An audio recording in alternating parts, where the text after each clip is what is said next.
probably would have done some things different, but at the same time, it was just all a learning experience. What would you have done differently? Probably like managed myself better, got more out of the sponsors, but I know that now. Yeah. Know exactly what you're talking about. Yeah. And that's why I talk about sponsorship so much on my podcast and like in my videos and It's a huge thing. It's a huge thing in this industry. It's huge, and if you don't know your value, how are you supposed to know?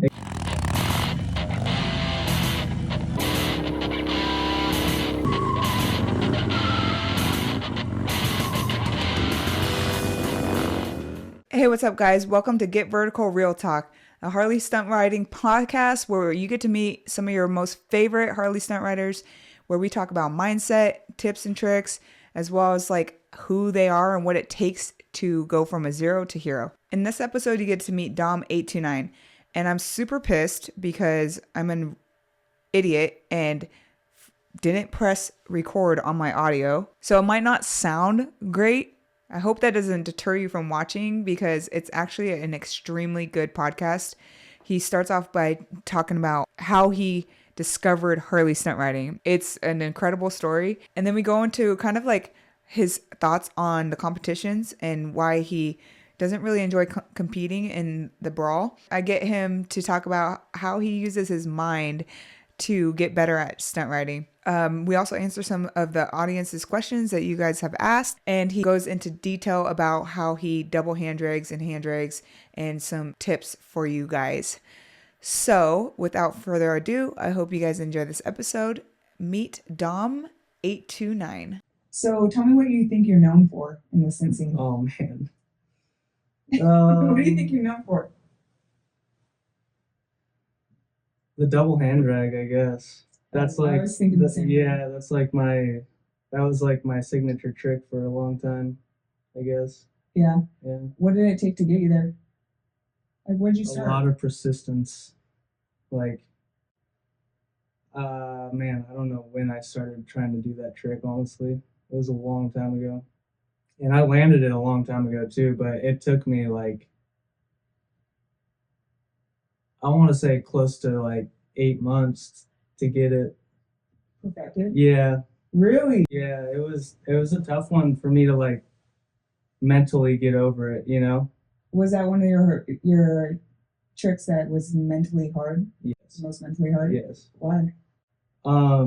It's just I always tell people that are like, well, nowadays that are like trying to go for it, that it's just all mental, like to like let go and just like lean back and have all your body weight back there. It like wants to bring the bike back too, obviously. So it's like a lot of just, it's just a lot of mental. What technique do you use on your bike? Do you like try to bring your bike a little like forward more, but still in that balance point zone, but not too, because you know the bike's going to come back with your body weight. So like, what is your technique? So like when I go into one of those, I always bring it up to a balance point to where, and you know this too, riding Harleys, like there's a point in the balance point on a Harley where you don't have to use the back brake and you don't have to be on the gas. And it's just like one of those like coasting moments, you know? So I always try to get it to like right there to let go. And then once you like get your body weight back there, it'll like start to fall back on you, and that's when I go to like reach for it, you know? And then you tap your brake. And then gently. Once it's usually, I mean, it always happens so fast, but in my mind, I always usually touch the ground first and then hit back brake to like bring myself back out of it, if that makes sense. Get the leverage to get back up. Yeah, to like get back out of it, if that makes sense. I mean, I'm probably riding the brake a little bit, like during. Yeah. But like the stab of the brake is always after I touch the ground. Okay. Do you have to work out to like get that core muscles to like lean back? Yes, for sure. Yeah. I mean, obviously, I don't work out every day, and I haven't in a long time. But when you were focusing on it, were you? But yeah, when I was focusing on it, I was doing a lot of calisthenics, honestly. Oh, really? Yeah, I was doing a lot of push-ups, sit-ups, handstands, just stuff like that. How does handstands help you? Honestly, I don't know. Like, I don't know how it would help in a wheelie and like riding situations, but it helps me with balance. Oh, With like really? learning, yeah, Balance point. it just helps me with like learning where my body was, if that makes sense. I love that because I'm learning handstands right now. Yeah, Yeah. yeah, I yeah, don't really post about it because I'm so squid, but yeah. Oh no, they're hard. they're hard They're as so fuck. hard. You don't. People don't They're just understand. it's just like a wheelie though. Yeah, Because it if is. you're gonna loop out if you don't know Yeah. the balance point. Hmm. So yeah, I think it helped me realize like where my whole body is, and that's what like calisthenics is really. It's like learning where all your body parts are, I And guess. how to use your body. Yeah, You know what's like a turning point in my writing is when I realized that like you have to actually engage your core yeah, it's a lot to of chords. So much. yeah, it's so crazy because I don't know if you noticed when girls circle or even when they do some straight line stuff, we go like this a lot. Yeah, it's a lot of this. And it wasn't until I realized I have to engage my core Mhm. that I started turning my circles. Right. And I'm Yeah. like, what the fuck? Yeah, it's so much core It's work. all core. Hmm. It's crazy. It's a lot of core and back, I feel like. There's a lot of back involved too, like top, like back and your shoulders. Well, and if you're not loose on your Yeah. back, you're stiff. Yeah, you're super stiff. So did you have to stretch to open up your chest to be able to do the double hand drakes? No, I don't think so. You're just flexible. Yeah, kind of. Yeah. Because some guys can't even like. Yeah, which I mean, like these tricks nowadays that people are doing, like the head drag and stuff like that. I personally, my shoulder does not do that. Like to get like how they're going like super backwards with their shoulder like that, I can't do that. It's just my shoulder would pop out. Do you think so? Or do you think that's a mental block? No, it's definitely my shoulder. How do you, I've had bad shoulders since like teenage years. I grew up racing motocross, so oh shit. I've popped my shoulders out several times. So did you start when you were young? Start riding when you were super young? Yeah, I started riding dirt bikes when I was 3 years old. Really? Yeah, my dad got me on I think it was a DRZ 50 with training wheels in the backyard, and then I would ride that around till I like fell asleep, I guess, like in circles, Mm-hmm. and then they finally like took me out to like a little dirt fields and took my training wheels off, and I was set from You're gone. from that on. Yeah. That's dope that your dad was into it. You're lucky. Yeah, well, my dad was like a weekend warrior, He was like into dirt bikes and stuff. He grew up in the car scene. Like he was a major like muscle car guy his whole life, which stemmed from my grandpa. My grandpa was a huge car guy, and as my dad got older, him and his brother like got into dirt bikes or whatever, and it was just like a weekend warrior thing. They'd go out to the desert, we'd go camping, stuff like that, or they would go camping and stuff like that. And then, yeah, when I was old enough, he threw me on a bike. It's so dope. Yeah, been on a bike ever since. Since you were in diapers, basically. Pretty much, yeah. Man, I want to do that with my son. Yeah. It's so crazy seeing girls and boys, and my son is just with the motorcycles. We didn't even like try to brainwash him. Right. We tried to brainwash our girls, and they're just not into it. Not happening. We don't even have to try with them. Right. So it's sick. That's good. That means it's probably going to come natural to them. Yeah. So what happened after your dad got you racing dirt bikes? Yeah, so it was like I said, it was like a weekend warrior thing for a long time. So like from I'd say like 3 to like 9, it was just we'd go out to the desert, go camping, like pretty much every weekend and go ride. Me and my brother, just the whole family pretty much. It was like a family thing, And then around like 9 or 10, my mom's like really good friend, her best friend at the time,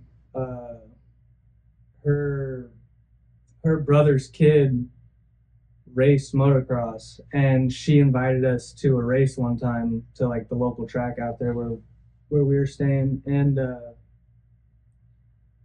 we went and watched it, and I instantly got hooked. I was like, man, this is so cool. Like, I want to do this. So it was like that next weekend we went out to my first race, and out at LACR in California, and yeah, I got hooked racing. So from like 9 to like 18, I was racing motocross pretty much every weekend. That's so sick. Yeah. So why did you decide to get into stunt? What was that transition? That transition was difficult because it was one of those things where like my parents didn't really see. I was young. I was still 17, I think, like 17, 18, and I was still racing motocross. And this was like years before too. I was just on like scrolling YouTube one day. I was probably like 15, honestly. Didn't even have my license yet. And I came across an unknown video. Like just random, like it was like a recommended thing. I think I was watching like motocross videos, you know? And an unknown video came up like in my recommended, and I was like, I like saw the picture on like their clip or whatever, and I was like, yo, what the heck? Like, that's a Harley doing a wheelie. Like, let me watch this. So I watch it, and I was just like amazed. I was like, what the hell? I didn't even know this was a thing, you know? Like, I had no idea. And like from then on, I was like, I want a Harley, and I want to do that. Hey, what's up, guys? I hope you're enjoying the episode. Real quick plug, I want to invite you guys to our online wheelie coaching course. This is exclusively made for Harley riders. We created a 3-stage progression method that is guaranteed to teach you how to wheelie. This is for day one learning riders. It's broken down from day one all the way to balance point. With this course, you get our exclusive members only Get Vertical app that makes it easier to access while you're at the lot practicing. You also get to join our Facebook community where we have a group experts in there all ready to help, and other Harley stunt riders learning from each other. You'll also get invited with online group coaching with Bruce and I, where you can ask us direct questions about your progress and any struggles you're having. You can sign up at getverticalcoaching.com. Link will be in the description. Anyways, back to the show. And so, you know, a few years goes by, and I'm like old enough to get one, and I had the money, and I'm like, Dad, I want to get a Harley. And he's like, oh no, we can't do that, blah, blah, blah. And I'm like, trust me, like, I want to do this. And he's like, all right, well, all right, let's do it then, you know? And so he took me to go get my first bike. It was a Sportster, still have it to this day, actually. And at the time, I had no idea that there was like Sportsters, Dynas, FXRs. Yeah, but I had no clue that there was even any different type of Harley. How old were you? I was like 17 or 18. Yeah, this was like 17, I think. You're super young. I was young when I got my first Harley. That's crazy. How old are you right now? 29, I just turned. So you've been doing this shit for a long time? Over 10 years, yeah. Damn.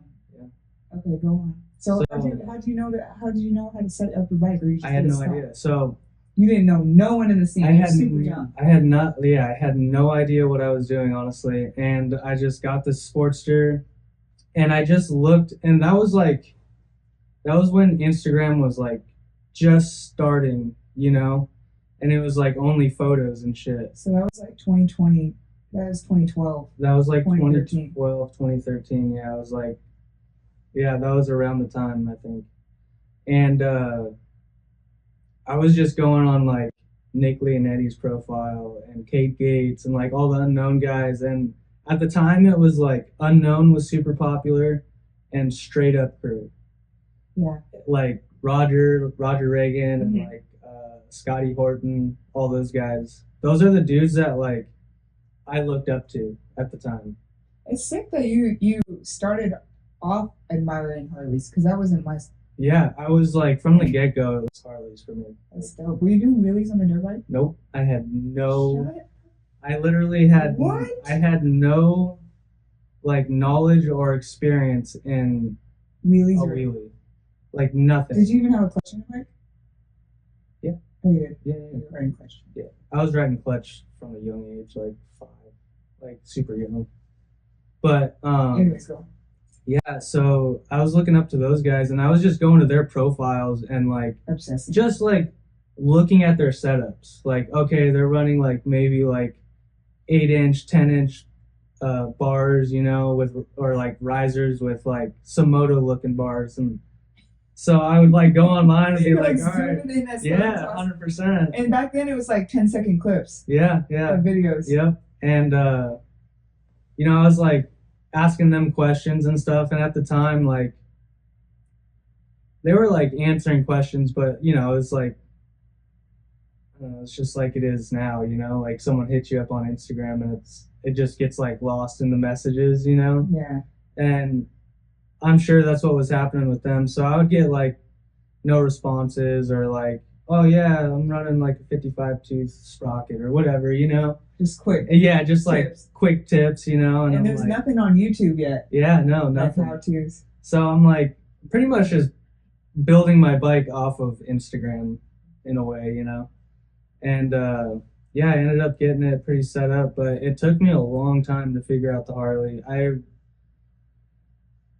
I rode that period of time where I was like building it. I was also like teaching myself how to wheelie, so I was riding 110s at the time, and it was me, my homie Sean, Street Bike Sean, actually. He's on Instagram, which he races sport bikes now, but and then Tallboy. Like it was like that like little group right there was like we were on 110s every single night at a parking lot, like trying to figure out how to wheelie, you know? And so yeah, that went on for like probably like I don't know, 6 months to a year of like learning how to wheelie on the 110 and then transitioning it over to the Harley. You know. And then did you get it once you dialed it in on the dirt bike? Was it easy on the Harley? Yeah, 100%. So like once I dialed it in and I was like able to like scrape a 110 fender, which at the time is like holy crap, like that is so gnarly, you know. But once I got it to that point on the 110, I felt comfortable enough to transition it over to the Harley. You know? Were you documenting all this on Instagram? Like if we scroll all the way down to your Instagram, yeah, for sure. Yeah, for sure. That's so sick, dude. There's definitely like 110 clips back in the day on my Instagram. Obviously, there's Sportster clips, but yeah, you can scroll back and see the progression. That's so sick. What'd you get set up on your Sportster? Like, did you have to jimmy rig everything? No, I just kind of like accumulated the parts and just like I said, figured out what everyone else was running, and I literally just bought parts offline. I had no idea about companies or anything like that. Like Amazon? Yeah, well, not even Amazon. It was more so like, I don't even remember what website it was, but it was like a V-twin website, you know, where you like go buy parts. Yeah, like you go buy Harley parts. I think it was like V-twin or something like that. I don't remember. But yeah, it was. I just went and bought parts like a normal person. So did Tallboy switch over at the same time? So Tallboy was the first one that got a. No, I got the Harley first, and then it was Tallboy shortly after that. And you guys kind of learned on the And then yeah, we literally just like progressed together. Yeah, him and I used to ride together. It was literally every single day we would go out and ride, whether it was like streets or like our local streets or going to like the local lot. We'd go ride there, you know. Like it wasn't even that time. We weren't even like trucking places. We were just riding everywhere, you know. It was one of those. How old were you guys when you guys actually started wheeling the Harleys? It was probably like the end of 18, 19 years old, beginning of 19. It was like a long time. Yeah. That's crazy. Yeah. I look back now and I'm like, damn, it's been 10 years since I like first started this stuff. And it doesn't feel like it. Like it feels like it just went by so fast. Yeah. I'm just like, holy crap. That actually like blew my mind that you basically were inspired by the Harleys and went straight to it, because usually that's not the case. Yeah, nowadays. Usually you either are already doing wheelies on the dirt bike or street bike, and then transition because you're in the world already. Yeah, yep. But to just see a Harley doing a wheelie and then. Yeah, that was like, especially back in the day when there's nothing, Yeah, like right. no one's doing it. right. And I didn't even know there was like even a scene. I didn't even know there was a sport bike scene for it at the time, you know? It was just like, it was such a new world to me Yeah. because I was so focused on like motocross and like nothing else like motorsports wise, I guess, like had an interest like for me, you know? Yeah. And until I saw like that Harley video, it was like, holy crap. So that changed your life. Yeah, it was that like pivotal moment, I guess. Everyone has that moment. Yeah. It's so cool. That's why I always ask, like, what was that moment for you? You know? Yeah, that was the moment. So what'd your dad say? Because obviously it sounds like he was like, no, son, like I put so much money into this motocross shit. You're not gonna go do something that these fucking hooligans are doing. Yeah, especially on the streets. Yeah, they like both of my parents, they were not. They were like, obviously they're supportive in anything I do, right? But they weren't stoked on it. Is the word, you know? Yeah. They weren't stoked on it. They're saying there's no money in this. Yeah, like, right. What the fuck? And I started getting like really good at it, and you know, like, Pops, come to the lot, like, come watch me, you know? And he's like, you know, he'd come and just be amazed, like, holy crap, like, you're really doing good on this stuff, you know? And then like sponsors started to come, like people started to hit me up, and then shows started happening, and like it just like the snowball effect happened so fast, and then it was more so like they transitioned to like, holy crap, like this is pretty freaking cool that you're doing this, you know? Yeah.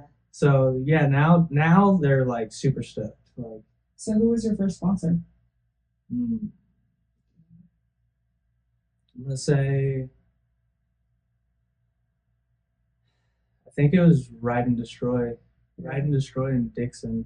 Shit, it's a huge sponsor. Yeah, it was like the first. It's like the first few. I'm pretty sure they were like the first two big ones that I remember. Yeah. I think, yeah. And then Burley was Burley brand, which they make shocks and stuff. And like they make a bunch of stuff. That was another big one that was like very, very quick, you know? Like it was very early on in my stunting career that happened, you know?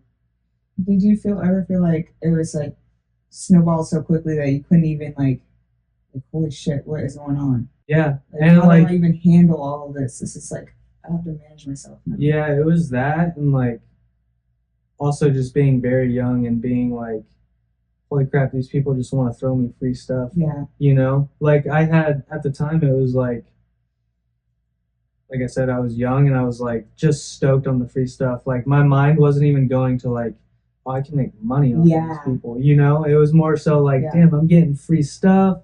Like I'll take it. And yeah, like I'm little kid's gonna do this all for free. Yeah, exactly. And like it was just one of those things, you know? Yeah, you don't know.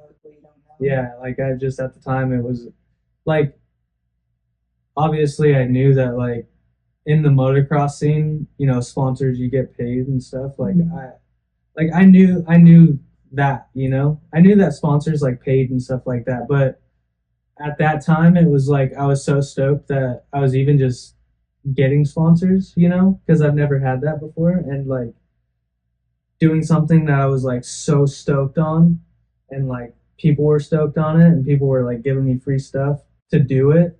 It was like one of those like, yeah, like I'm just stoked to be here, you know? Do you think you just didn't realize how much of a niche it was, and like how unique you were being so young and just filthy at it? Yeah, 100%.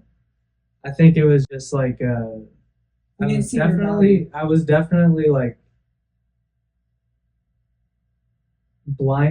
not blinded, but like I was just so stoked to be present there that it was like I didn't see any of that, you know? Dude, I had a similar experience being a girl. Yeah.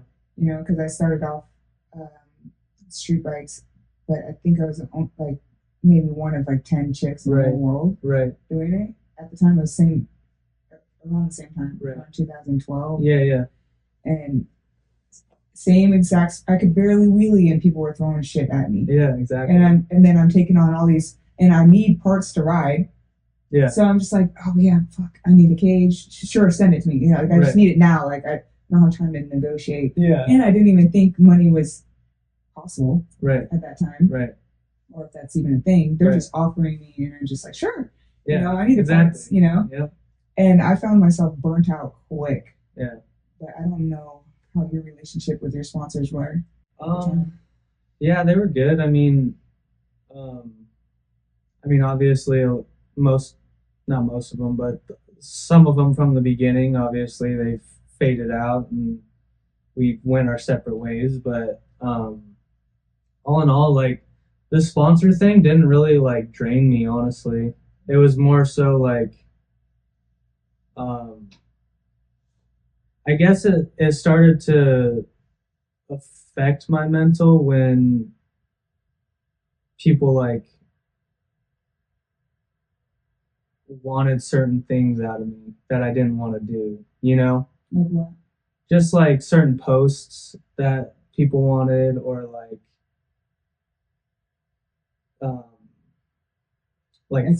photo shoots and stuff that I didn't want to do. Expectations. Yeah, like stuff that I was like, no, that's not me, you know? Like I don't support that, or like I'm not stoked on that, so I'm not gonna like put my face on it, you know? Yeah. It's just like stuff like that. That's when I started the same thing. They're called deliverables. They want deliverables. They want certain things. Right.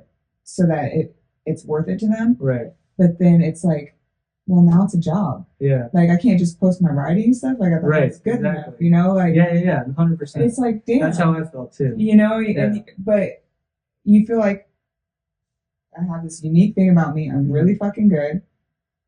Yeah. Like, shouldn't you be grateful I'm even picking you? And not to sound like what's the word? Contentious. I think it's cocky or you know, but it's like I don't know. What are your thoughts? Yeah, I don't know. It's just those type of situations are kind of like what burnt me out of that. But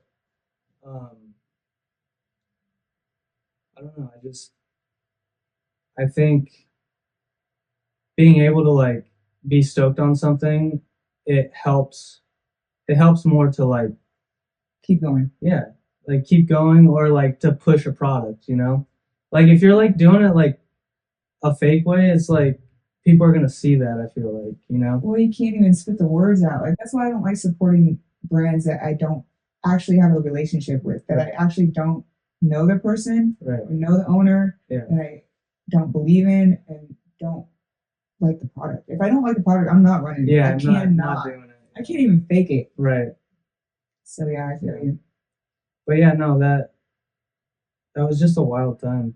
It was a crazy time for me.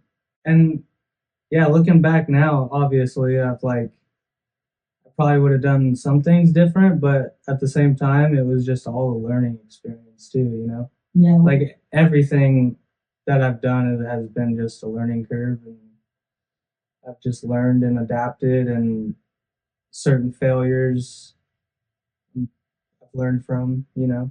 What would you have done differently? Probably like managed myself better, I guess. Like got more out of the sponsors, and you know, stuff like that. That I know I could have, you know. But you know that now. But I know that now. Yeah.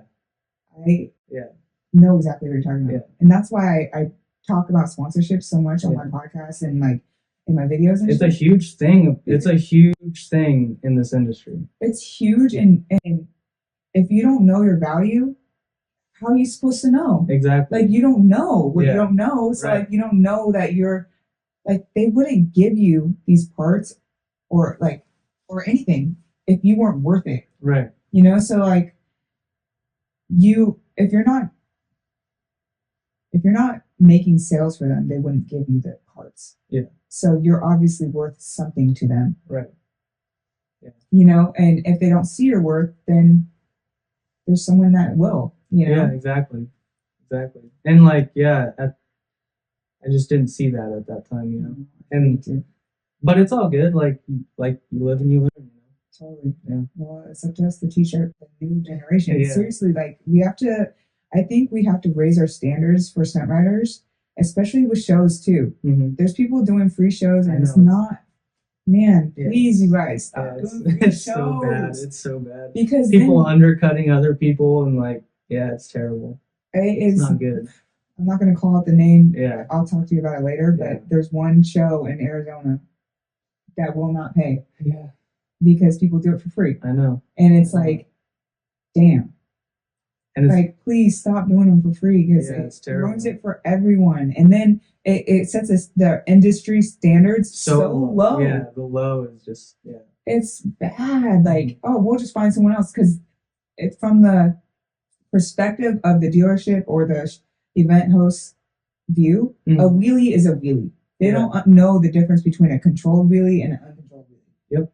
Or like double hand drag versus nothing. Yeah, or the tricks, yeah. Yeah, so they don't know. So if someone that's brand new starts up and says, I'll do it for free just for exposure. Yeah. It's like, dude, now you're fucking it for Dom. Like, Dom can't charge what he wants to charge because you're doing it for free. Yeah, because they got this guy over here. Yeah, and you got to move on, but like, you know, it's hard. It's so hard. And we got to raise our industry standards. And that goes for sponsorships too.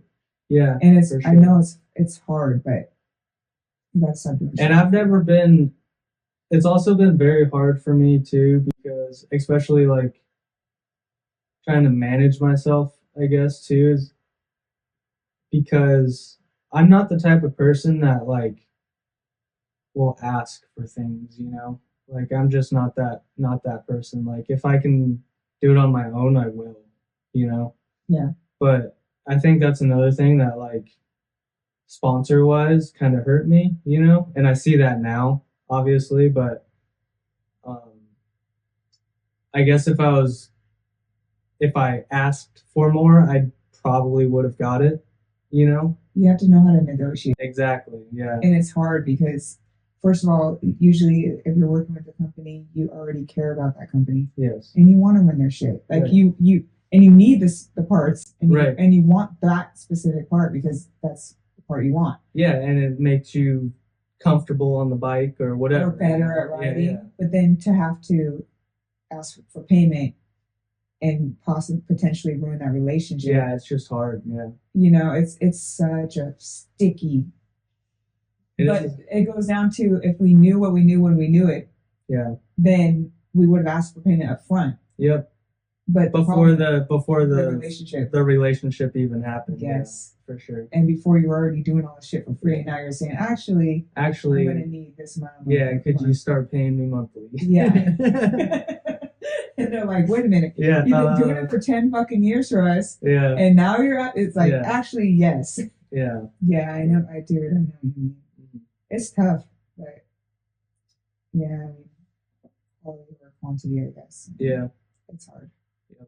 But then again, it goes back to that job thing. You know, I had that once. I had one sponsor when I first started out, and I was doing everything for free. He did this, what you're saying. I want these specific things. Right. Or I was learning circles, so I wasn't posting very much because it's the same shit. You know, like yeah. I'm not doing anything. You're not gonna post the same video 1,000 times. Yeah, and he's like, "Where are you at? Why aren't you posting? Where are you? Where are you? Where are you?" I'm like, "I'm learning circles. Like, what do you want me to do? I'm learning new tricks." Yeah, like there's more that goes in behind this, but you know, when it comes down to sponsors, I don't even think it's about skills anymore. And I talked to this about a sponsorship coach that I had on my podcast. Mm-hmm. You should watch it. Which I actually did see that, and I do want to watch that one. Yeah, it's actually a good one. Yeah. I want him back on because there's more questions I have for him because he totally flipped my fucking world upside down, like off camera. Yeah. We try to talk about the basic shit for the audience, but off camera I was like, he's got a lot of information. Dude, yeah. He might be worth it, you know, I don't know. But I forgot where I was going. You were learning circles. Oh yeah, I fucking know where I was But anyways, yeah, that sponsorship really fucked it up for me. Yeah. That guy ended up dropping. I was so bitter after that. Just grilling you and like making you do things you don't want to do, and yeah, it becomes a job. And then you're like, hold up, I'm a stunt rider. Yeah, I do this for fun. Yeah, this is for fun. Yeah. Like, I got into this for fun. Yeah. Totally. So where are you at with your riding now? Honestly, like the past year, I'd say I haven't rode much. Just it's been kind of like a wash year for me, and I don't really have a reason or excuse for it. I kind of just I don't know if it was like me mentally like just needed a break from everything, or like me just not wanting to ride. I don't really know what it is. My girlfriend has asked me why plenty of times, and I don't really have like an answer for it. But I don't know. I got on the bike before Tahoe shit show, and then that's when I got hurt at that Tahoe shit show, and that's when I was like, all right, I'm gonna start like hammering back down on my riding.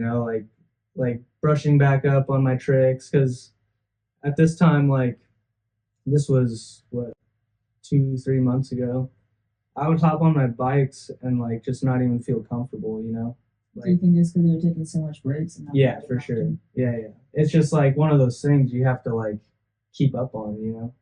And like taking month, 2 months off, or maybe just riding like once every 2 months or something like that. It like definitely hinders your abilities on the bike, right? And so, taking that time off and then like coming back and me expecting like I can do everything like I was, like how easy it was for me, I guess. I hopped back on the bike and I was like, whoa, this is not easy anymore. And so that's what kind of like motivated me to like, all right, I'm going to start riding a whole bunch again. And then I rode a few times before Tahoe shit show, went up to Tahoe shit show, got hurt, was off the bike again for another month and a half, and then now we're here pretty much. I mean, I didn't really ride the month of December. I rode maybe a few times, but nothing crazy. So just a few. The wreck actually like motivated you. Yeah, because it kind of is like a punch in the arm, like, dude. Yeah, kind of. You get back on your bike. Yeah, definitely. And what motivated me more too is just like the fact that I couldn't do what I was before. I'm like, I could double hand drag, like no problem, like with my eyes closed, essentially. And now I can barely like do no handers, and I'm like, what the heck, Like it's like a mentally, I'm like, it's very frustrating, but at the same time, it's very motivating. That's good. Yeah, like I want to get back to where I was. You know what? That's the hardest part for me, because like me retiring and then coming back and I suck. Yeah. It's almost like at first I was like, maybe I should just be done because I'm like, to go out there and just suck fucking balls is hard. Yeah. When everyone has this vision of you as a good stunt rider, exactly. And you just suck ass. Yeah. And it's like you almost have to come out of the closet and just be like, hey, I suck still. Now. I'm rusty, but I'll get it back. Yeah, like, exactly. Just give me a minute, So that was the hardest part about for me coming back out of retirement, is just almost like admitting to myself and to the world that, okay, I suck. Yeah, I get it. And it's okay. I'm learning again, whatever, but I already know the fundamentals. So I'll get it back. I just need to, like you said, be consistent. Seat time, yeah. Seat time. It's seat time. It's all seat time. And it's like you just said, it's consistency, whether it's a couple times a month you go out and ride, or if it's every weekend and you ride both times a week or both days on the weekend, or Yeah.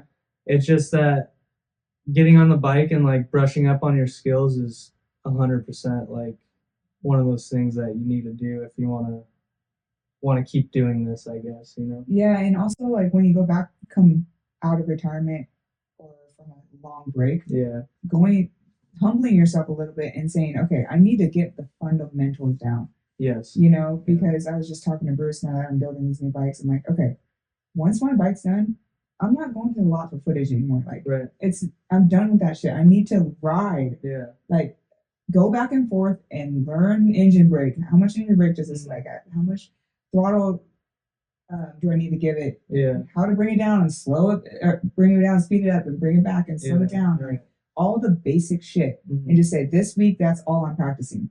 Yep. And then I'll progress really fast after that. I have to get the fundamental shit down before I can do anything else. And it's like, but it's annoying.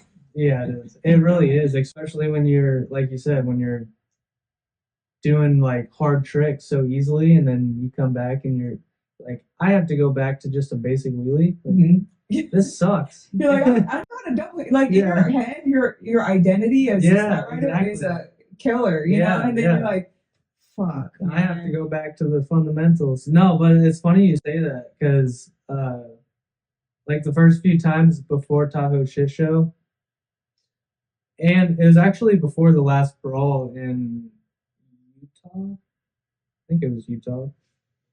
I was going to the lot like by my house quite a bit, and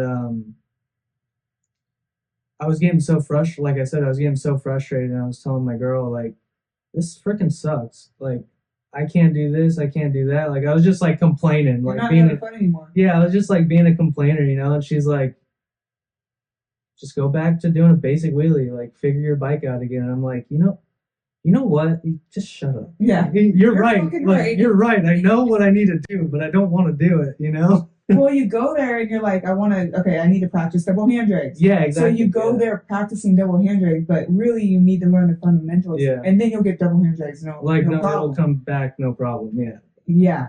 But yeah, it's just that's where I'm at too. I'm kind of just like learning my bike again, you know? Yeah. So that's where my riding is right now.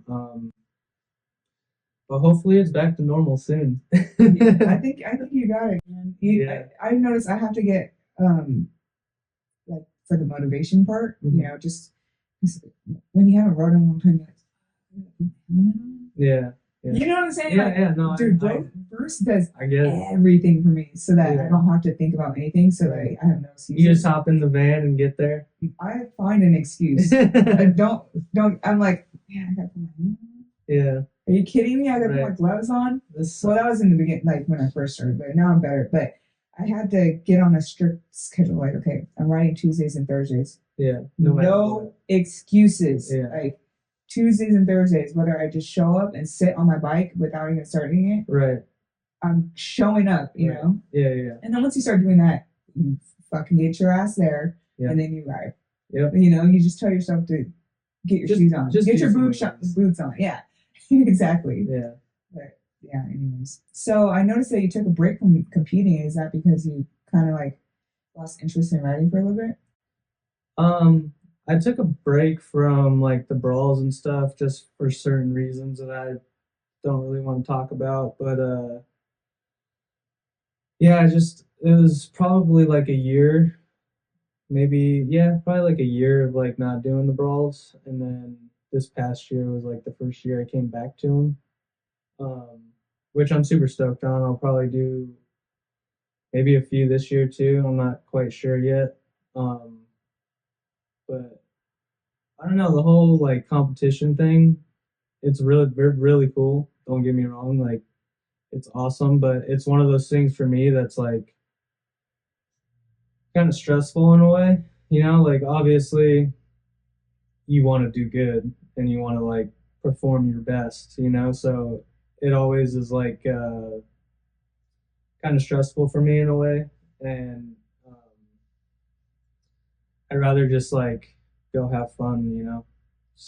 Like shows are different for me. Like shows don't stress me out at all because I'm just going out there and doing what I know how to do and like just having fun, and that like, you know, hypes the crowd up, you know.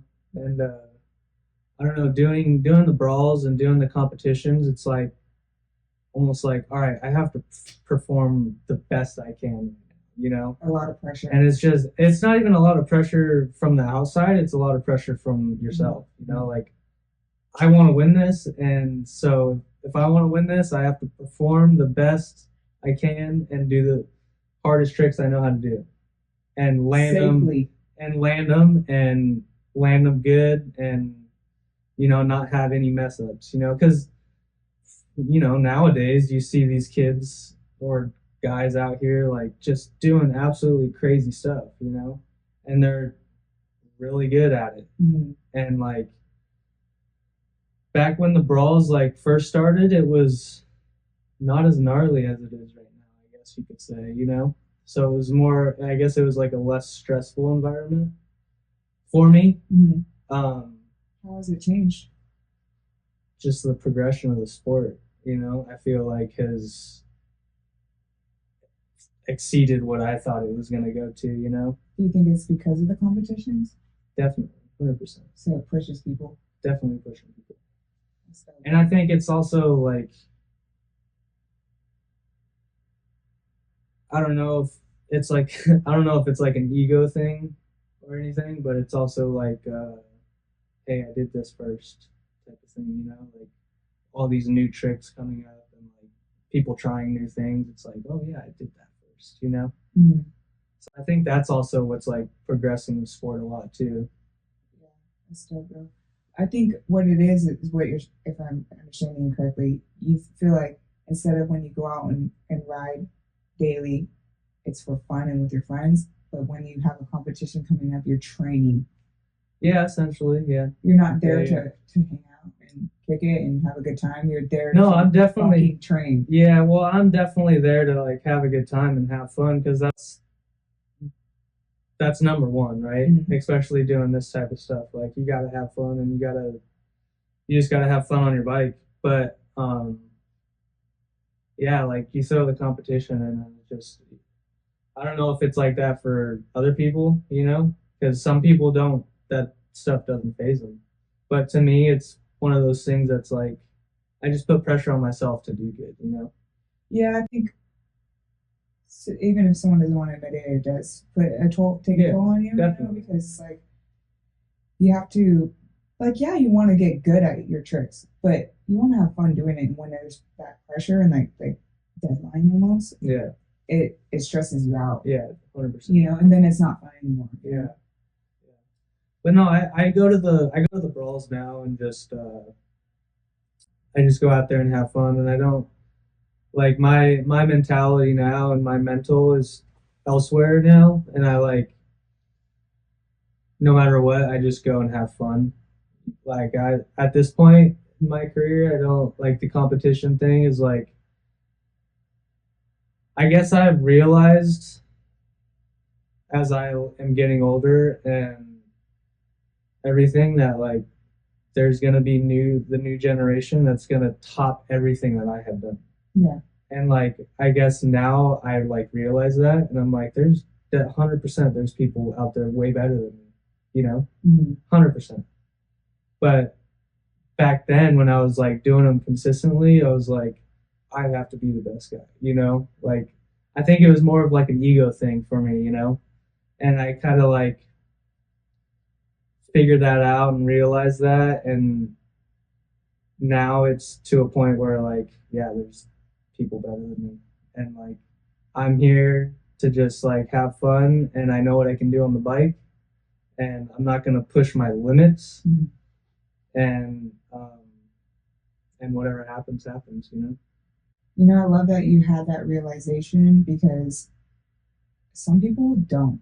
Yes. They have a hard time I always say this, taking off their Letterman jacket. Yeah. Because that's what it's like. It's like, dude, you have to pass the baton on to the new generation at some point. At some point, it's so hard to maintain your skills, as you know. Yeah. Like to the level of your prime. Yeah. Like you're gonna get burnt out quick, or not have a life, or no family, or exactly no career. Yeah. Like you're not gonna have anything else if you focus, because the level of attention that your skills need to be that top rider is 100%. Yeah, it has to be there. Even more than that. Yeah. You have to be riding all the time. Yeah, every day to keep up. Yeah, every And day. if you're not riding more than that guy Yeah. or the other person, you're not going to be better than them. Going to be better than them. You know, and so what I learned is like taking a step back from, because I was just the same way, you know, in my prime, where I was just competing like in my head. Competing, you know, and wanting that top spot, whatever the fuck that imaginary spot is. Yeah, exactly. And really that imaginary spot is, they always say success is rented, it's not owned. Yeah, exactly. Like the second you slip, you're not there anymore. Someone else is there. Yeah, so it's like you either don't breathe, and all you do is ride, or you're not going to be at that spot anymore. But you have to be okay with just being like, you know what? There's so much success in the world. Why can't everyone? Everyone can have a piece. Yeah, everyone can have a piece. It doesn't make me less of a person or less of a rider. Like, at the end of the day, who cares? Right. So I always say, if you really dig deep into your mental about like why we feel that way or felt that way, it's because we're worried about others, what other stunt riders think of us. Right. Yeah. But at the end of the day, our audience on our Instagram or whoever's watching, hypothetically, they aren't stunt riders. Yeah. Like maybe 0.01. I was going to say a fraction of them. Yeah. So we're worried about them. Right. When the 99.9% of the people love what we do and they just are there to be inspired and entertained. Yeah. Like, why are we so worried about the 0.0%? It's because that's our small world and our circle. That's our little circle that we want to be like on top of, you know. Totally. Yeah, I agree. Isn't that crazy to think about? Yeah, really dig deep. Yeah. And that's where I had to get out of my own head about shows, because I have an issue with shows. Or I did. I'm better now. I'm better now. Yeah. Before I was like, no, I can't. For some reason, I can't ride my best in front of people. Right. You know, or a small ass spot that I never rode at, and the pavement's not perfect. Yeah. Right. So I ride like a squid. Like I don't like shows. I hate them. You know. But then I realized why do I really hate them? Oh, because I think I'm gonna look like I suck. Yeah. Like I don't ride as good as I do on Instagram. Yeah. So, but who am I really worried about thinking negatively about? Oh, it's the stunt riders. Right. Well, they're not even at the fucking show. Even here. Yeah. They're not even at the show. Right. So why do I even care? Because the person that really cares about me, my success, is that fan. Right. That number one fan. Yeah. The stunt rider really doesn't care about me. Yeah. And who knows? They're not even watching me. I don't think their eyes are on me. Right. Exactly. They're not. Exactly. So, anyways, I always find that really interesting. You know? And it's not just me and you that think that. No, 100%. You know, it's crazy. A lot of us. Totally. But I did want to ask you what you think. What does it take to ride in the bell brawl or the ball? Like, how do you get invited to the bell brawl? I don't know, honestly. I think it's more so just asking, and I guess showing control. Like if you have control and people can see that, or I guess the guy that runs it can see that, then you're going to probably get the invite. Or if you do ask, they're obviously going to look at your page, or, you know, figure out who you are and see if you're, you know, capable of doing stuff in a lot. But I think all in all, it's just asking. Honestly, if you're not getting the invite, then ask. You know, if you feel like you're qualified, yeah, then just ask. Or what kind of skills do you think it takes to get invited to the bell? Definitely have to be able to scrape your fender. Honestly. Yeah, you're just gonna have to be able to wheelie really good and have some tricks up your sleeve, and also be able to perform in front of a crowd and judges. And obviously, you're gonna have to drift, because everyone at this point that are doing the bell brawls can drift pretty decently. You know. killers. Yeah. So you recently just judged at the last one in Vegas. Yes. Yeah.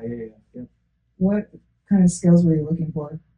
Like, what attracts you when you're judging? Just a smooth, clean run. Honestly, like how all the tricks like link together, I guess, in a way, and like how smooth every trick is. I really enjoy watching like a fluid rider, that can just like get in a lot and like kind of paint it in a way like it's art. You know what I'm saying? I know what you mean. Yeah. Like, their transitions are smooth. Their transitions are super smooth. Like they bring down the wheelie, drift it. Yeah, like everything's just very smooth, And someone who's really good at that is Corey Kaczynski. He has progressed insanely the past, I'd say, like year, 2 years, and he's very, very smooth on the bike. And I think that comes from he's the same background I am. He comes from moto, so I think having that moto background definitely helps. But yeah, I always just look for like smooth riding. Do these guys or do you guys practice runs? Like you have, is it 2 or 3 minutes? It's 2 minutes. So 2-minute runs. Do you practice that? I used to. I definitely used to. Now you just go with the flow of the bike. I kind of just, I don't even have a run in mind when I go up to the line. Really? I just do my thing. Yeah.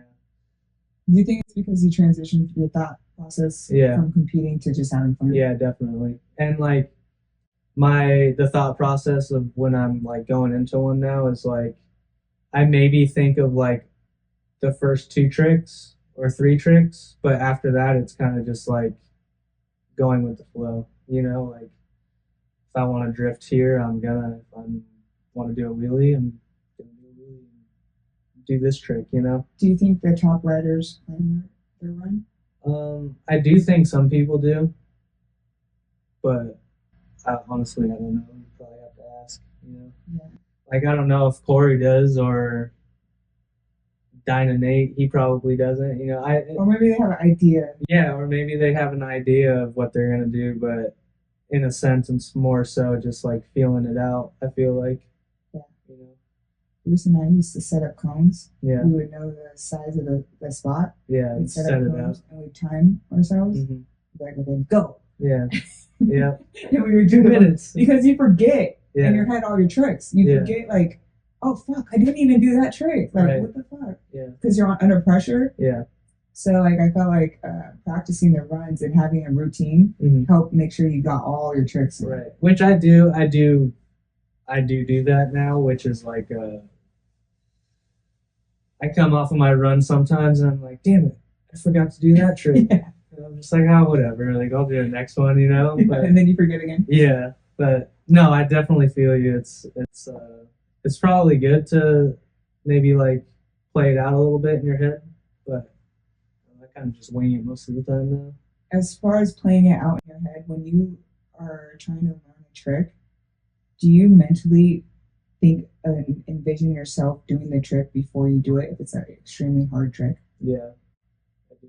Can you walk me through that process of what you do? I don't know. I just always, I don't know if it's more so like visualizing me doing the trick and landing it, but more so like the feeling that my body's gonna get while I'm doing it. Does that make sense? Do you like, so I like visualize, like, for instance, like if I'm gonna, which I'm still trying to learn how to do circles feet up on my dyno, but like when I'm trying to learn those and I'm going into them, I always just like, all right, what is my torso gonna feel like when I dip into this, or what should it feel like when I dip into this, And then when I go into it, I always try to mimic what I'm like trying to envision, What does your torso feel like when you're dipping into a sit down circle? Well, to me, it's always like I want it to be like on the outside of the bike. So like I always push my torso like obviously you're dipping left into a circle, so I always push my torso to the right side of the bike when I like go to dip into it, you know. Okay. So I have like leverage on it, I guess. That makes sense. So I think you do envision, because I saw you close your eyes when you're Yeah. doing that. Yeah. So you envision yourself in the sit down Yeah. circle, or like when you're about to dip in, and then Yeah. you adjust. Yeah. Do you make changes in your head on what you can do differently? If Yeah, you fuck up in your head, you definitely. Yeah. I'm like, all right, that didn't work. Like maybe let's try this, or you know, or like, ooh, that worked really well. Let's try to like how do you say it? Do more of that in the wheelie, you know, and see if that helps. But yeah, I guess I envision it. Isn't that nuts? Did you ever realize that you do that and how about it up? No, not really. It's kind of just like It's a mental hack. yeah, that, and I guess it's like one of those things that I guess I've probably always done, so I've never thought that it was like It's a weird thing. It's an actual thing, dude. Yeah. They did studies on it. We talked about it before, Yeah, but it's like they did studies where the basketball players were playing practicing. They had three different groups. One basketball team didn't practice at all, and then one basketball team practiced free throws physically for an hour a day, and then one team thought about practicing free throws for an hour a day, doing the same things, making adjustments. And the team that didn't practice didn't improve at all. The team that practiced improved like normal on average, and the team that thought about it practicing actually improved more. That's crazy. Because you're able to control your environment and think of what possibilities could happen, and then make adjustments. Yeah, definitely. I think you're right. That probably helps a ton too. Mm-hmm. I think that's why we have dreams. Yeah. Don't get me going in that direction. I won't stop. Yeah, right. Some questions from the audience. Trailer Park Joe wants to know what's the best way to start learning circle wheelies? Oh man, I would say I started them wrong. I feel like, but to me personally, I feel like trying to learn them with your feet up from the get go is like the way to go. But also just like figuring out where the balance point needs to be while the bike's turning, you know, because it has like essentially the bike has to be like really high in the balance point for it to dip into a circle, you know, as you know. But yeah, I think it's kind of more, it's just more so doing it, honestly, doing it and figuring out where the bike needs to be. Do you use your clutch in a circle? I do a lot, but that's Harley stuff. So yeah, I mean, figuring out the clutch, how much brake you need. Like, there's a lot that goes into a circle, definitely. Well, I'm asking you about the clutch because I want to start circling my dyno. Yeah. Just with my handbrake. So here's the thing, because obviously I'm still trying to learn feet up circles as well, but from the man Joey 55, the guy that absolutely slays them. If you ever notice when he dips into a circle, which I don't do, but he does, which I think that's why he's so good at them, is he goes into a circle with no clutch, and he doesn't touch the clutch until he's like probably 3/4 of the way through his first one, and then he'll pull it in and then start using it and pump it. Yeah, and like start using it as like his brake, I guess. So I wonder if he uses the momentum of the bike to get around. He definitely does. Instead of stalling out when using the brake, he pulls in the clutch slightly. Yep. And so the way I go into the circles is I always use clutch first, like, and go into them really slow, which I think that's part of my issue on like feet up circles. Because I can foot down circle, like I can do that for days, you know. But the second I put my foot up, it's like I don't have enough momentum. Is what I feel like. Why do you guys put your foot down? I don't know how to sit down circle, or I never have. It's just easier. It's so much easier. Is it like Is it like drifting with your foot down? Yeah. It's like a kickstand. Essentially, yeah. It's like and it's like where your bike is. It's to tell you where your bike is, and it's also like a safety thing. I feel like for most people, like if your foot's down and something goes wrong, you can just step off of it, you know, and just like let the bike go. I have a question. So, like I said, I don't know how to sit down circle, but when I would do foot on peg and then one foot in the seat a lot, but I would kick my left leg out when I was turning. Is it something to do with you're trying to help the bike turn by putting your foot down? Yeah, you're trying to like pull it in. Like the weight? Yeah, you're trying to pull it into the circle.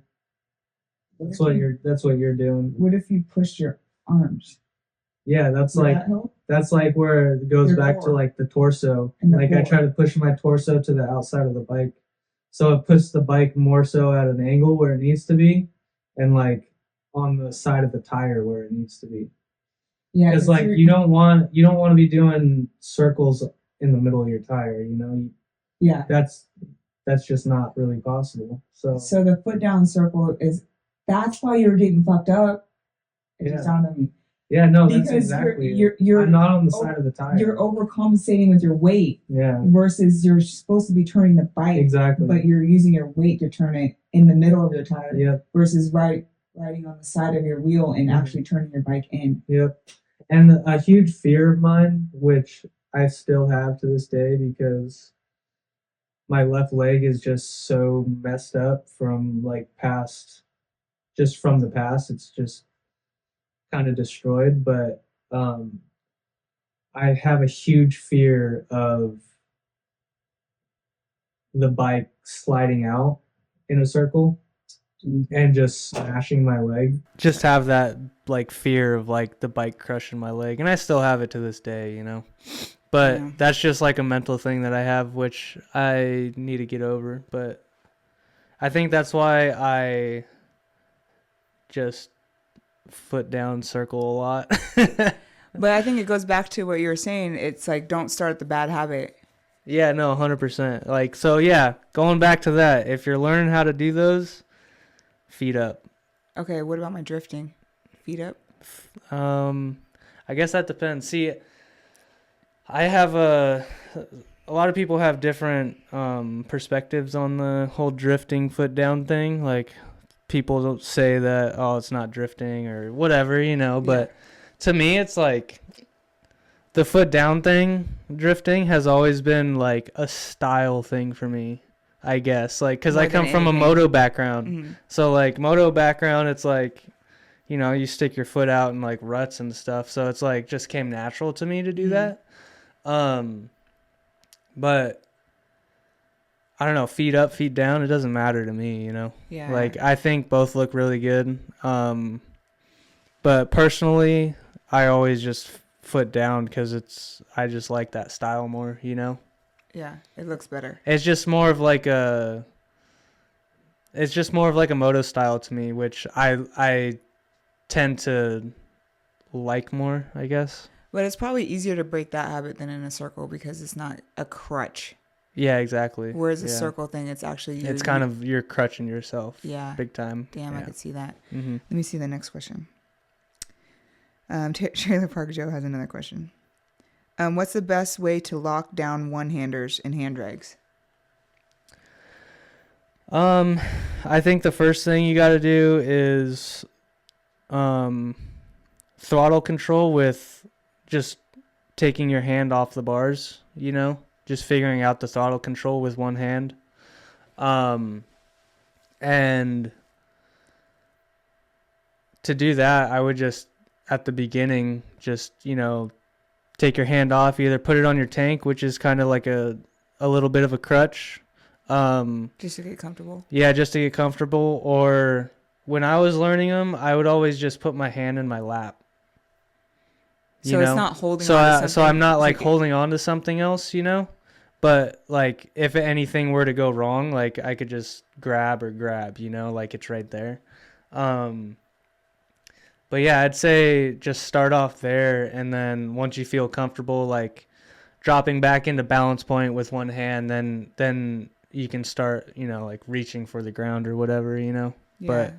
But yeah, I say start there. It's that'd probably be the best way to go about it. Dope. Okay. Next question. The mouth is asking, in downtime, do you flip through unposted clips? And what? Downtime. Like when you're injured. Yeah, I do. I do go through old clips. I do have a lot of clips I haven't used. So yeah, I do go through old clips and For content. yeah, I kind of post them every now and then. But I mean, if you go on my profile now, I haven't been posting much lately, and a lot of the clips I have been posting have been a little older or a few months ago, you know. But yeah, I definitely do that. Do you have a Dom829 YouTube? I do, yeah. Is that the one that you're posting all your other content on? Yeah. Do you ever post your writing stuff on there? Mm-hmm. Yeah. Yeah. Yeah. It's Dom_829. So like that's my only YouTube channel, and yeah, you can go back on there and watch all my how-tos and all my daily vlogs that I used to do and stuff like that. Are you gonna do how-tos on hand drags and shit? I think I have one out. Do you? I believe. I might not. I don't remember. If you find it, send it to me and I'll link it in the description I below. will. Yeah, I will. But I'm not sure if I have done that one yet or not. I don't remember. That'd be a good one. Yeah. I think that's definitely one that was on my list to do for sure. You should do more niche, like hard tricks. Yeah, that's what because I was. no one ever really does how-to videos on hard tricks. Right. That's what I was planning on doing, and that's like, I have like I said, I have a list of YouTube videos that I want to create, and a lot of them are like those hard tricks, like how to hand drag, how to do no-handers, how to double hand drag. I think I have like how to limiter Larry, which I think that one is on my YouTube already, I believe. I think I saw either that one or it was a drifting one, but I can't remember if it was on Cruzy's page or yours. Yeah, I have a drifting one as well on my page, which is like one of my biggest viewing videos to this day. It has like over 200,000 views. Really? Yeah. Holy shit. That's dope. Man, Yeah. and this is something that I've just learned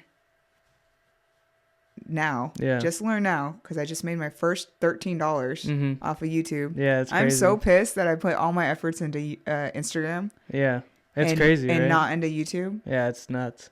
I mean, once I started getting paid from YouTube, or once I got monetized and like started seeing it, because back then when I first started and I got monetized, I was like at it pretty frequently, and like I was getting some decent checks for what you're doing. Yeah, for a YouTube channel that like just started, you know. It was like $100 here, like a couple $100 here, and I was just like, dang, this is crazy. I should have started this a long time ago, you know. But yeah, it's nuts. Yeah, Instagram did it for a minute with the Reels, and then got everyone on Reels, and then they just pulled it. Yep. And now I don't trust them for shit. Yeah, the paid partner or the partnership or whatever they had going on for a little while. I mean, between Bruce and I, we were making solid. Well, yeah, because Instagram is way. Essentially, I feel like Instagram is way easier than YouTube to post. Yeah. Yeah, I think that's one thing that YouTube needs to do is make it easier to post, because you have to put all the descriptions and like you got to put a lot into it, and like it's a lot of effort. Yeah. But at the same time, if they're more reliable, we got to weed out the weak, you know? Yeah, it's definitely worth it for sure. Like if you're a content creator, like you don't have a YouTube channel, make a YouTube channel, you know? Yeah, I'm stoked. I'm like super motivated. Yeah.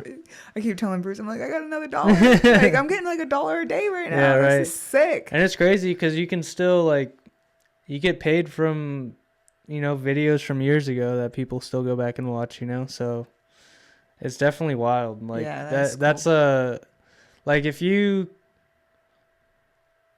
like for instance, Brian, like if you're Yeah. Brian, like you're essentially if he just stopped today, like he's probably getting paid out of his YouTube for like a few years to come, Oh, I know.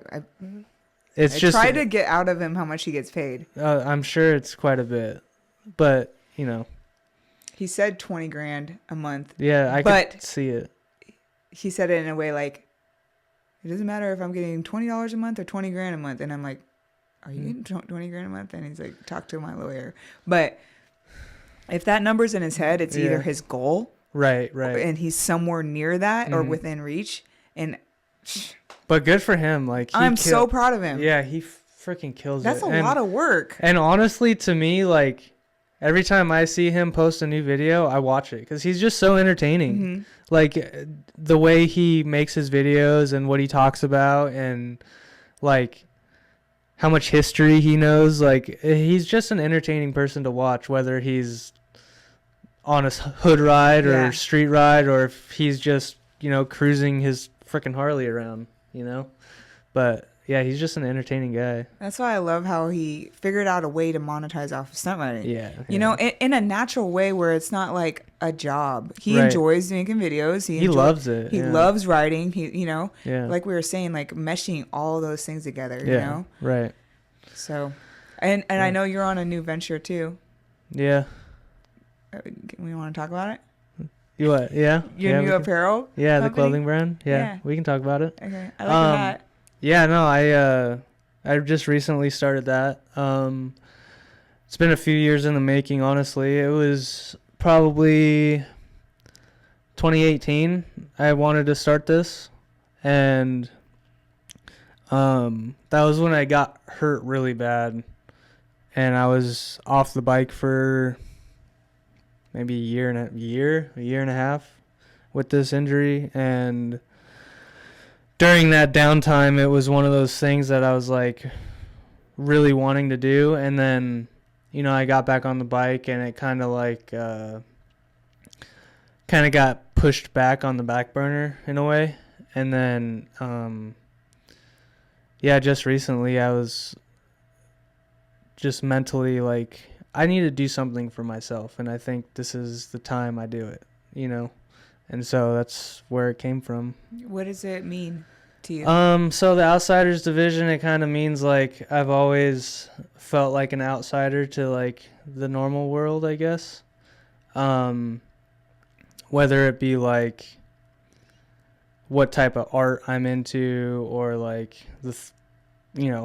racing motocross, which is like not a normal thing to the normal everyday person, and then getting into stunt riding, that's not for the everyday person, so I've always felt like I've been the outsider to like the normal people.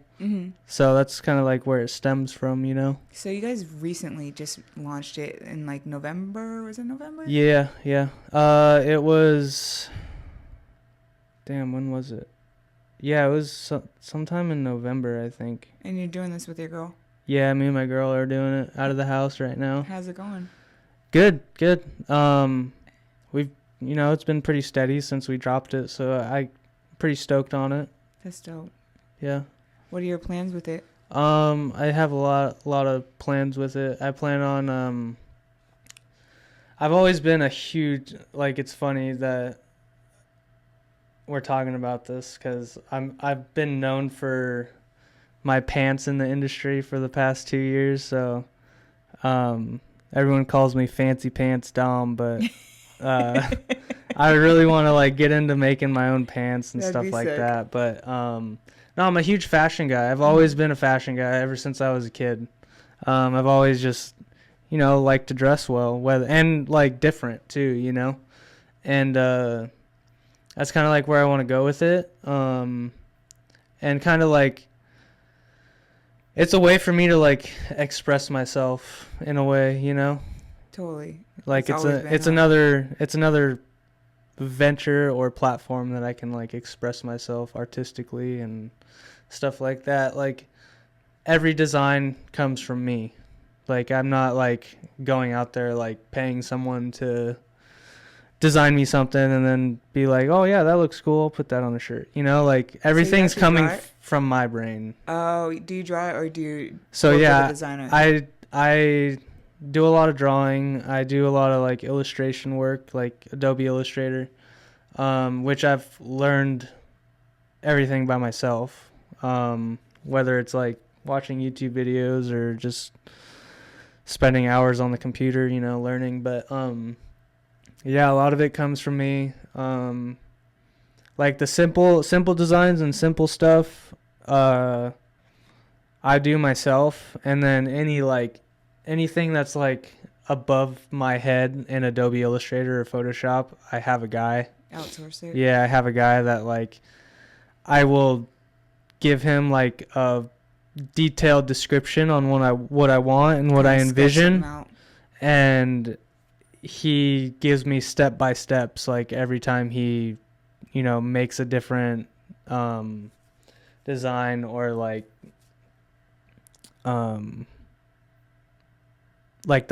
his process that he does like designing. Mm-hmm. He'll step by step with me on it, like, hey, does this look good, or do you want me to change anything? And I'm like, no, keep going with that. Or hey, can you change this to this, or like change this color to this color, you know, stuff like that. So where do you think that you'll go with your writing from here with your new brand coming out? And I honestly hope to like obviously branch it into the stunt community, because that's where my main focus is, you know. But I do want to I don't want it to just be a stunt riding community brand, if that makes sense, you know.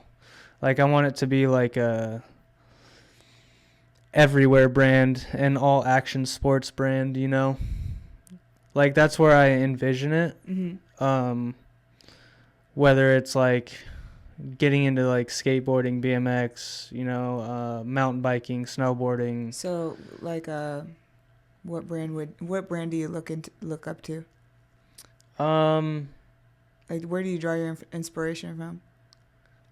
Honestly, I draw a lot of my inspiration from clothing, from like old skate brands, like 90s skate brands, 90s, early 2000s skate brands, or just like action sports brands, because back then it was like kind of essentially what I'm doing with the stunt community, or the stunt scene, I guess. It's like what they did with skateboarding. Like they used skateboarding to establish a brand, and then they branched out to all these different action sports, you know? Yeah.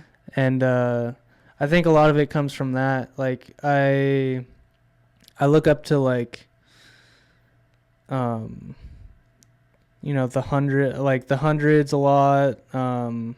Diamond Supply, which was like huge back in the day, like 2012, 2013, they were like super big.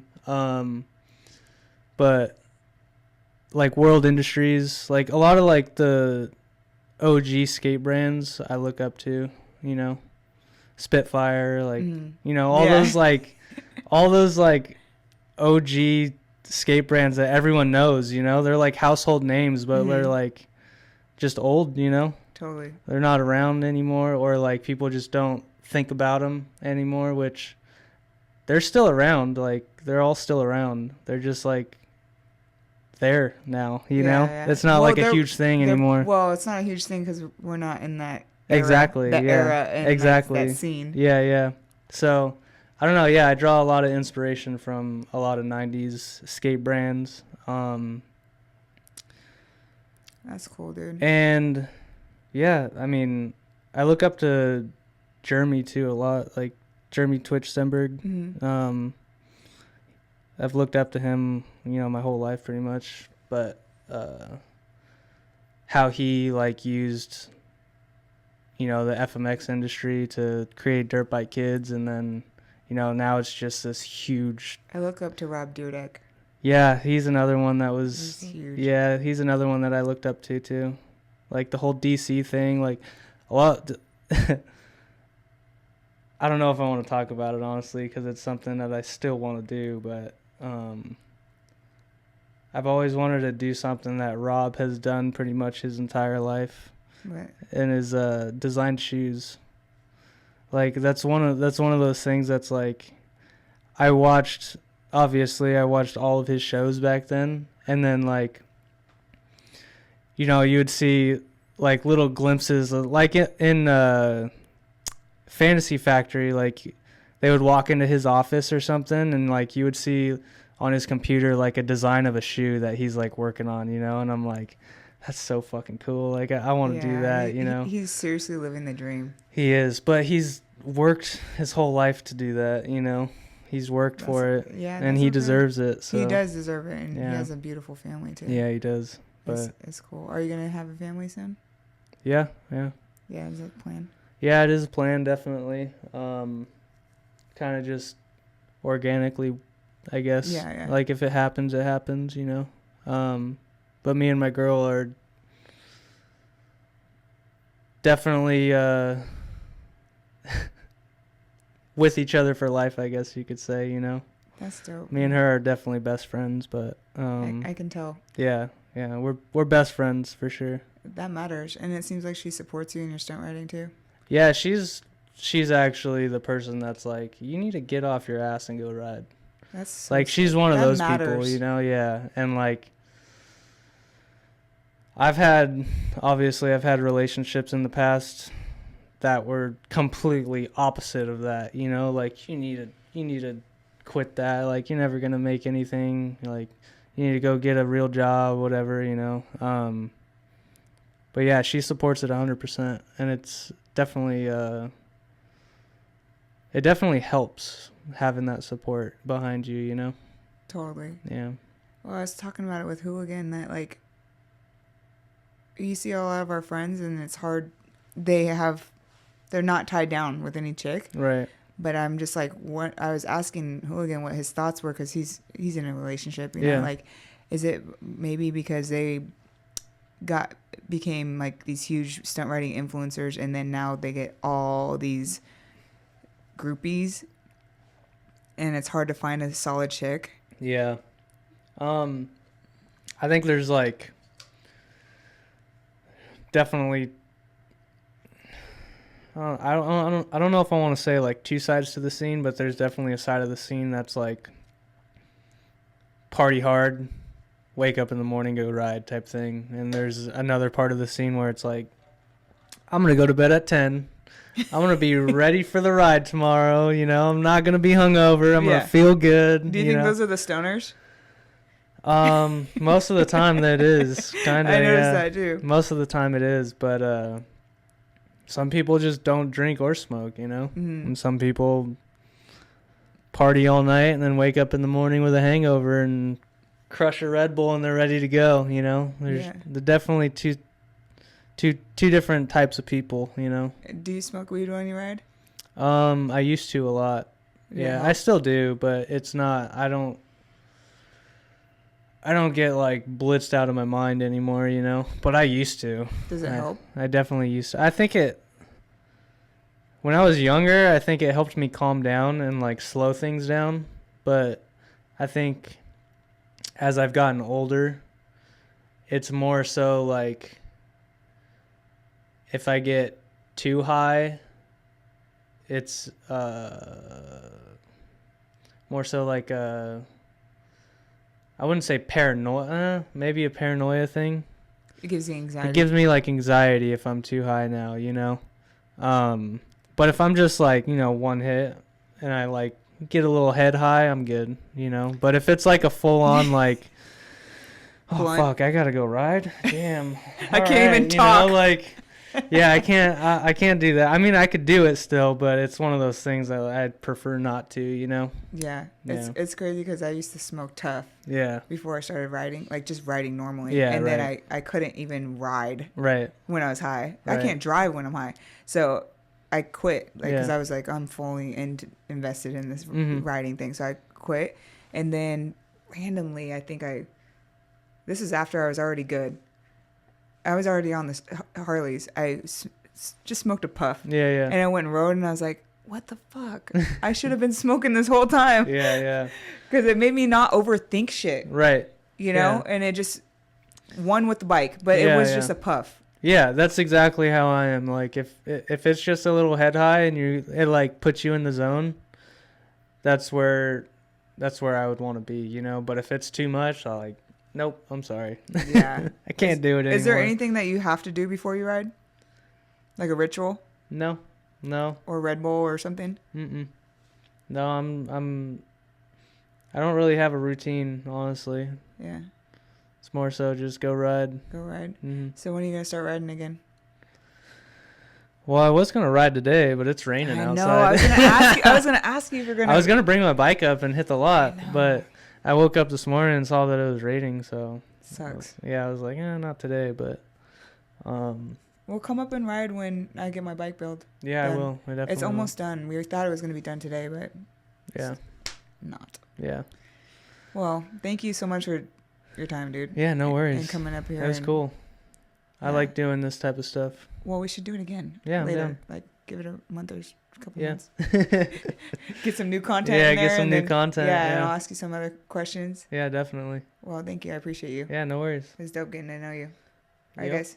Say bye to Dom. Peace.